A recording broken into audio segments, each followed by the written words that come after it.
예, 안녕하십니까. 산호입니다. 반갑습니다. 자, 오늘은 그 캔들의 속살이라고 할까요? 아니면 캔들의 의미? 이렇게 한번 살펴보도록 하겠습니다. 자, 퓨처 스트림 네트워크스를 주로 볼 건데요. 자, 길게 보겠습니다. 길게 보면 앞쪽에 뭔가를 많이 한 적이 있었고 역배열이 있었습니다. 그리고 지금 행보기간이 제법 길어졌습니다. 행보기간이. 간헐적으로 한 번씩 솟구쳐서 매집으로 보이는 징후들이 이렇게 하나씩 섞여 있었는데요. 근데 여기서는 여기도 있습니다만 이 행복 기간이 제법 길어졌죠. 그래서 좀 더 평소와 다른 어떤 작심을 한 게 아닌가 이런 생각이 들긴 합니다. 그리고 행보했던 기간 동안에 이렇게 추가로 상장된 물량들도 많이 있고 그랬습니다. 1089원 뭐 이렇게 많이 있는 상태입니다. 자, 그러니까 저런 물량들이 이 안에 지금 다 녹아있다 이런 의미가 되겠는데요. 근데 오늘 그걸 말씀드리고 싶은 게 아니라 그 캔들이 지금 음봉이잖아요. 음봉이다 생각하면 우리가 흔히 그냥 밀려서 끝났다 이렇게 표현하죠. 음봉이니까. 근데 그 음봉이 사실은 시가 대비 밀린 것이지 전일 종가 대비해서 밀린 것은 아니다 이런 의미입니다. 자, 오늘 3.52% 3.52 올라서 끝이 났습니다. 그러니까 사실은 이것은 뭐죠? 양봉이다 이렇게 봐야 되겠죠. 이 캔들은 음봉처럼 보이는데 오늘 시가가 높아서 그렇지 사실은 어제보다 오른 양봉이다 이런 의미죠. 근데 그 양봉의 위치는 어디입니까? 양봉의 위치는 대단한 매물대의 위치다. 그러니까 이게 쉬운 캔들이 아니라는 거고, 그리고 어제 이미 올라왔었죠. 어제 이미 올라와가지고 찍고 떨어진 흔적들이 있는데 어제 움직임하고 크게 다르진 않아요. 여기 잠깐 있는 정도.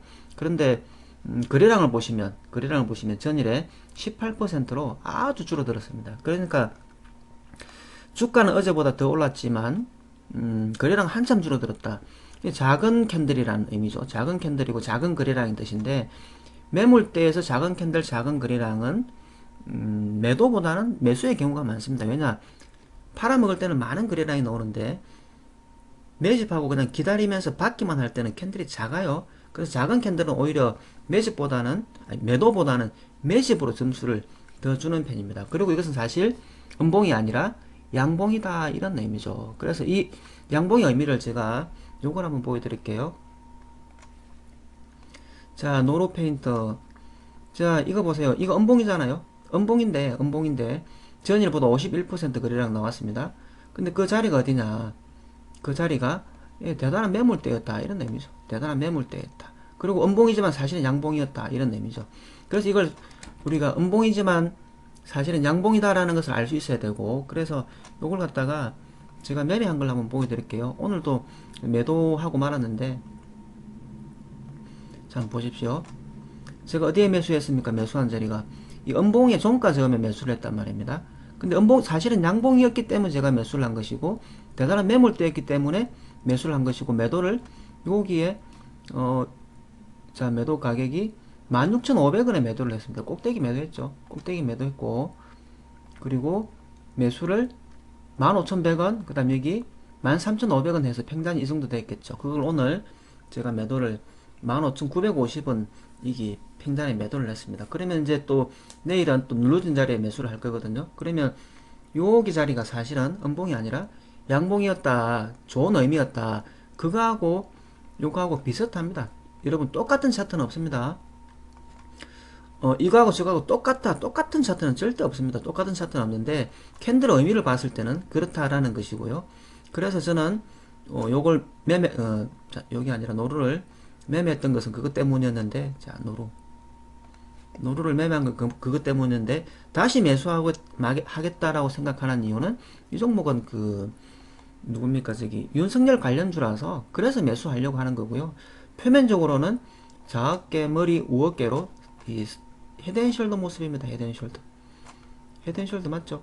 거래량도 보시면 거래량도 하나 둘 셋 솟아있고, 그래서 이런 것들이 헤드앤숄더를 돌파하면 또 대박주가 될 수 있기 때문에, 또 제가 수익을 많이 챙겼기 때문에 밑에서도 분할해서 들어갈 수 있다 이런 의미가 되겠죠. 그래서 퓨처 스트림도 그 비슷한 형태고, 그리고 내일 당장 날아가지 않는다 하더라도 오히려 이렇게 음봉으로 살짝 하락해주면 더 좋죠. 왜냐 이 캔들이 내가 팔아먹는 거 아니었다라고 했는데 외부상의 문제든 다른 이유든지 해서 눌러주면 여기에 산 것보다는 훨씬 이익이죠.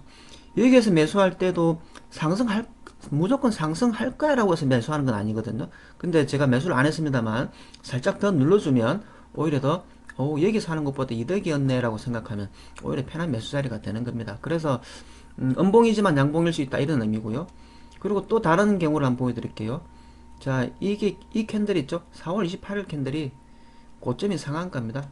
자, 4월 28일 캔들이 요거 보세요. 예, 상한가 홀딩 되었던 자리입니다. 그러니까 대단한 자리였거든요. 대단한 자리를 돌파를 했죠. 돌파를 했고, 그 다음에 이게 이제 음봉으로 밀려서 끝났습니다만, 자, 이렇게 보면, 음봉으로 밀려서 끝났습니다만, 사실은 뭐다? 양봉이었다. 이런 의미가 되겠고요. 그래서 저는 이것도 요런 형태의 음봉이 나오기를 기다렸습니다. 뭐, 종가가 살짝 더 올라주면 좋고요. 이렇게 되면 사봐야지요 라고 생각을 했는데, 그게 나중에 어떻게 변했냐? 자, 보세요. 우리 생각과 다르게 이렇게 눌러졌다가 움직이기도 한다. 그죠? 근데 이 눌러진 캔들이 어때요, 여러분? 이게 보세요. 거래량이 한참 더 줄어들었죠. 이 거래량도 어떻습니까? 더 줄어들었죠. 여기 상한가 있는 캔들보다 한참 줄어들었죠. 변형스럽게 이렇게도 갈 수 있다 이런 의미입니다. 그래서 제가 퓨처 스트림을 보는 느낌은 노루 페인트를 본다라는 느낌이고, 노루 페인트처럼 가지 않는다면 캐리 소포트처럼 가는 것도 염두에 둬야 된다 이런 의미입니다. 그러면 자, 이것이 이제 제가 상승한다고만 소설을 쓴 거잖아요.